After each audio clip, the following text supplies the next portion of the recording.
Hello S3 and welcome to the fifth media analysis lesson. We're moving on now to trailers instead of posters, and there's not going to be a lot of words written down on the accompanying keynotes and PowerPoints, so please make sure you watch this video in full. I would also really recommend that you watch the Into Film resource. It's a really clear backup of everything that we're going to talk about today, and it will just make everything resonate with you even more, so you'll be able to remember all the different techniques.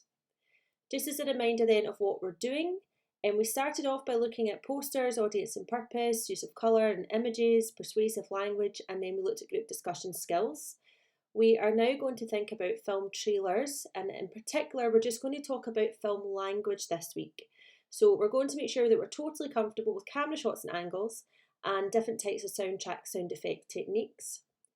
Then next week we will go back to audience and purpose and think about what the point of a trailer is, and then how do we understand the different audiences, before going over the 3 S's and the 3 C's, and this is again to do with film language.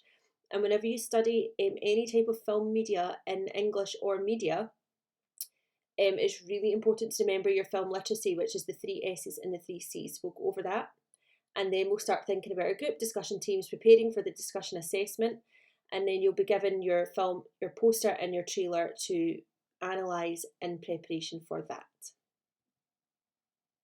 Today though, we're just going to focus on camera shots, angles and movements.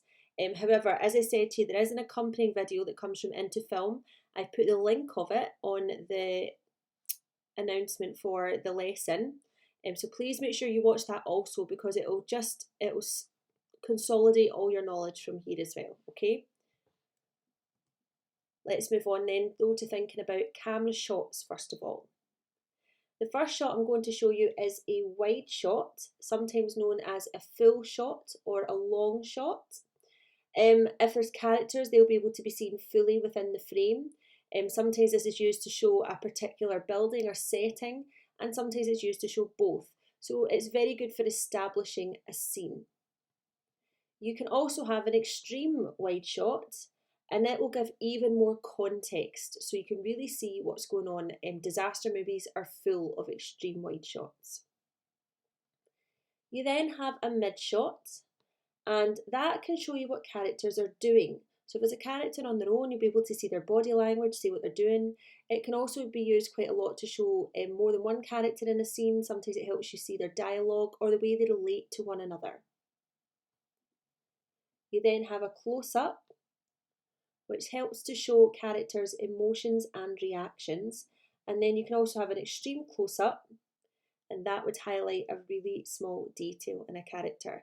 If you've ever seen or heard of the film The Blair Witch Project, there's a really famous bit in the film where they use an extreme close-up, and it's to show the level of distress that the girl is in. So those are the main camera shots and angles, but as I say, please watch the Into Film video, because that again will just make everything super clear for you so that you're totally comfortable with those shots. Let's move on then to thinking about angles. We'll start with a bird's eye view. And a bird's eye view is when you've got your camera looking at something from above. It can make something look really small. This is a particularly famous scene from the film The Shawshank Redemption, which is one of my favourites. And it almost shows that if you were to think of something akin to God, then it's sort of showing that God is watching him being cleansed, and it's almost quite a religious moment. This is when he escapes the prison, and I won't tell you any more because it's pretty disgusting how he escapes, but it's a beautiful scene. You can also have a low angle, and a low angle is often used to make a certain character look bigger than you and quite domineering. Now this one's quite an interesting shot. It's called a Dutch angle. And if you notice there that everything's at a slight tilt, almost as if a mistake has been made, and that can disorientate you and make you feel really uneasy. And finally, we have the over-the-shoulder shot, and that can help place a character within a dialogue scene. It can also show you their reactions to what the other character is saying, for instance. So those are the main camera angles. that we would cover. But again, please watch the Into Film video because it goes through all of these in a really clear way. Now for camera movements, because I'm using pictures, images, I'm just going to describe them to you. But again, if you watch the accompanying film, you'll be able to see them in more detail. So probably the famous one is the tracking shot, and I've just shown you probably one of the famous scenes from the film The Shining, where the little boy is in his tricycle and he just goes round the hotel on his tricycle, and there's a really smooth movement, and the people doing that would have used what would be known as a dolly cam, and that's where you've got your camera on a sort of a track, and the person tends to be on something with wheels, and it means that it can follow the little boy really smoothly all the way around, and it helps to follow a character and see what they're doing, and it feels very almost as if you're there with them. You could use something like, if you've got an office chair, some of you might not, in your house, you could use something like that if you were to create a tracking shot yourself. The other ones that you might use are the tilt. So the tilt would be a camera starting, for instance, at a person's shoes and going all the way up. And again, or maybe starting, say the character has to climb a huge mountain, it might start at the small bit of the mountain and then very slowly tilt to show the enormity of the task. So quite often it can be used to make something seem really daunting or slowly reveal something. There's a famous scene from the film The Mask. It's probably, or it is deemed to be quite a sexist scene now. Was it the 90s The Mask was? I can't remember now. 90s, early 2000s, when he first meets the character of Cameron Diaz, and it starts at her shoe and it slowly tilts up to reveal how long her legs are. So there's loads, you'll start to notice these quite a lot. You might not find a tilt shot in a trailer, but you will notice it in films. And the other ones are the panning shot, and that would be to pan round to show where you are in a scene. And you've also got the shot reverse shot, and that's when you have two people facing each other in a dialogue, and when one person's speaking, you might see the other person, and then suddenly it flips so that it sees the first person, and so it's like two over the shoulder shots facing each other, if you see what I mean. So those are the main camera movements, and we don't need to worry too much about camera movements other than maybe a tracking shot. For instance, the trailer for 1917, you will see a lot of tracking shots because the whole thing was one continuous scene.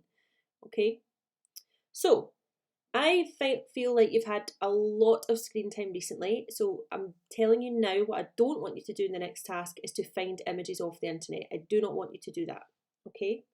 Instead, what I want you to do is, you have about 4 or 5 slides here, and what I want you to do is go preferably outside and use it as part of your daily exercise, or just go around your house, or if you have a garden, I know you might not, but just go somewhere.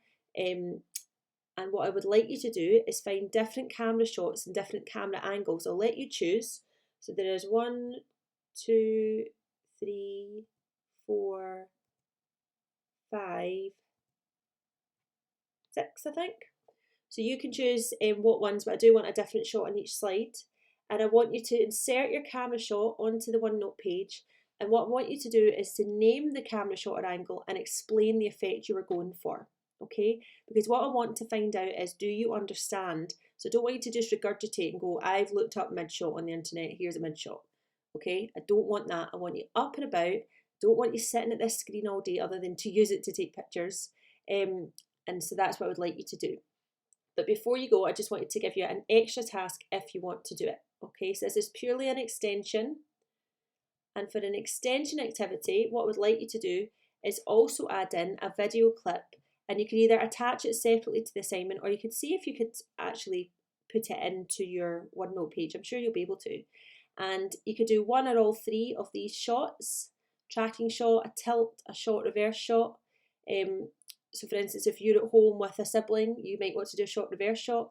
You could easily do a tilt. A tracking shot is a bit trickier and you might not have the means to do that, okay?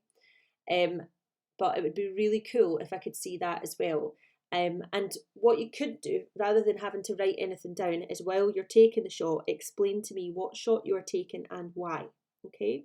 But by the end of this lesson, you should be able to say, that's a such and such shot, and that's why it's used, which is why I want you to go and do it yourself first of all, okay? So just as a recap then, we've covered camera shots, camera angles, and camera movements. And next lesson, we are going to focus on sound. So that's the lesson for today. It's pretty quick, but that's because I want you up and moving about and getting some really good shots for your work. Off you go.